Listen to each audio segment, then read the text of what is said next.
Let's ponder about this question.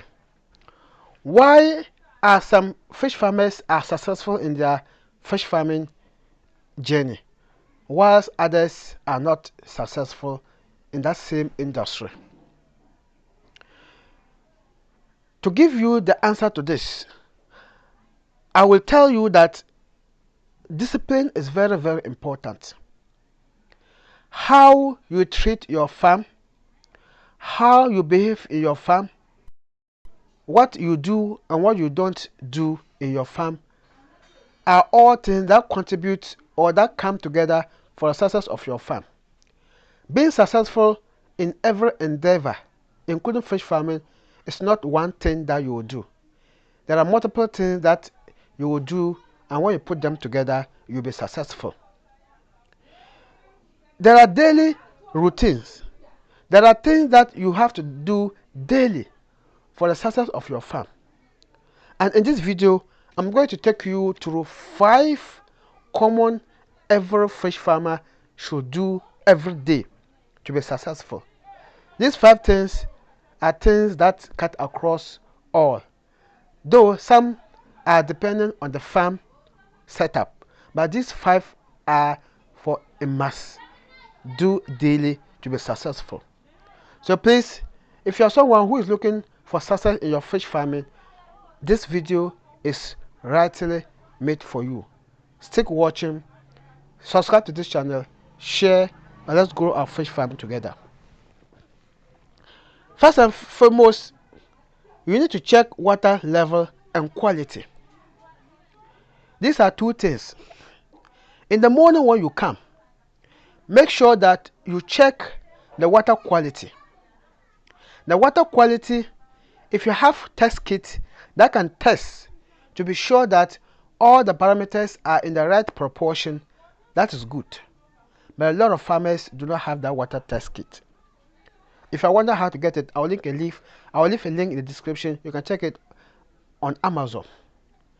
But if you don't have water test kit, you can still check the quality of the water by observing how the fish are behaving, observing the color of the water, observing the scent of the water.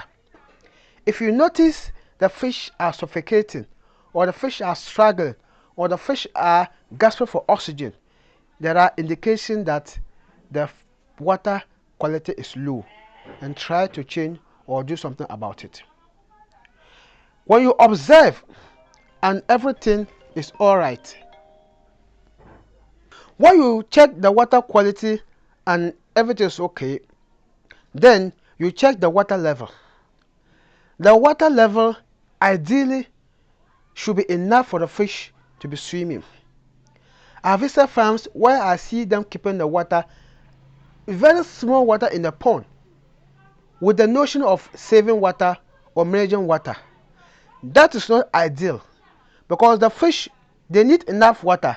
There are times that they want to be in the bottom of the water. There are times that they need to be in the surface. All this will help them grow. But in case the water is just small, then it will be difficult for them to have different water temperatures. And also, the water temperature becomes high if the level is low and there's excessive heat, even if the pond is covered. So having enough water level in your pond is ideal.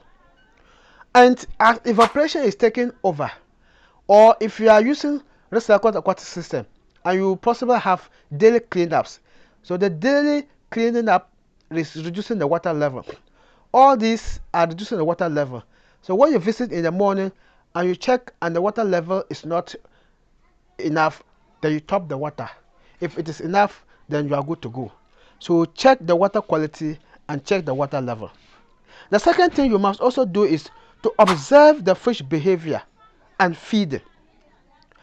Feeding is very important. These are 2 things again: feeding and observing their behavior. After the checking the water level and it's okay, after checking the water quality and it's okay, the next thing is to feed your fish. If you are going to do daily cleanups, by then you are done with the cleaning up. Feeding the fish, don't just pour the feed once and go. Use what we call responsive feeding method. Give the fish small at a time and observe how they react to the fish feed. If they react to the feed with energy and with high appetite, then that's good. Then you give them more until you notice that they are satisfied or they are no more reacting. So observing their behavior when they are feeding is also one thing. So when you give them the feed and you know that and you notice that they are very active in feeding, they are vigorous and they are eating very well, it is indication that they are healthy and there's no problem with them. But when you are giving them the feed and you notice that they are not reacting with strong passion, with energetic, with passion, it means that there's something wrong with them. Either they are sick or their water quality, like I said earlier, is not good. Because if they're sick or their water quality is not good, they will have low appetite. Or the weather condition is not ideal for them to take. So, making sure that they are reacting to the feed with energetic and passion is very good. And when you observe otherwise, check the water in the pond. The third thing is to remove leftover feed. After you have fed them 10 to 15 minutes, you have seen still the feed floating on the surface of the pond. That's why it is good to use the floating feed so you can observe whether the fish have actually taken the feed or not. So when they have not taken 10 to 15 minutes and it's still floating, it means that they have satisfied and they will not take the remaining feed. The best thing to do is to remove that leftover feed on the surface. If not, it will dissolve and melt in the pond, and that will reduce the water quality because it will increase ammonia and reduce oxygen. So that leftover feed must be removed. The fourth thing you should also do is to monitor for diseases. Check the fish to see whether they are okay, if they are active or not.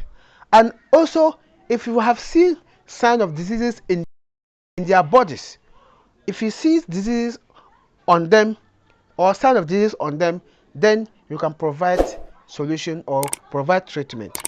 So monitor for sign of diseases by observing their behavior, by looking at their bodies or their skin to see where you can see scratches or things that show that they are not normal.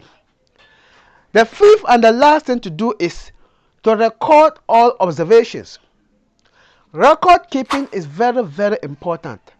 I have a comprehensive video on importance of record keeping and how to keep your records. You can check that one out in the description or on the channel. That's why it is important to subscribe to this channel, because like I said, all we do is to share fish farming tips based on our experience and research. Now all that you have observed, record them down. The next day record, every day record. That daily records is going to help you to track the performance of your fish. It's going to help you to make decisions for future stocking. It's going to help you to know whether you are making progress or you are making retrogressive. So daily records is very key. When you keep records, you can be able to tell, like I said, the performance of a fish. So record everything down. And the recording method, you can have the paper and pen or you can use digital tools, whichever that is convenient for you. Make sure that you record all that you have observed. And now if you have been inspired, you will note that all that we are talking about is dependent on the water quality, apart from the record keeping. That's checking the water quality or the water level, checking the feeding and their behavior, removing leftover feed, monitoring for disease. All this boils down to having good water quality. So managing the water quality is very important. And if you want to manage the water quality very well, you need to have the recirculating aquatic system or filtration system or aeration system. That will make you to reuse that same water, especially if you have water scarcity. And if you are wondering how to do it or how to implement that, I have a comprehensive course, DIY, that is do it yourself recirculating aquatic system. So this will teach you how to build your own filtration and aeration system and install them in your farm, and you will have a good water quality management and you will not have issues of poor water qualities. Check that link out in the description, and the good news is that you can have 30% discount off, but that one has limited enrollment. Come enroll, enjoy that discount, and we are good to go. I thank you so much for watching. If you have been inspired, don't forget to like, subscribe, and share this video. My name is Abdulaziz Issa. I'll see you in my next video. But don't forget to watch the next video in the end screen. Thank you so much.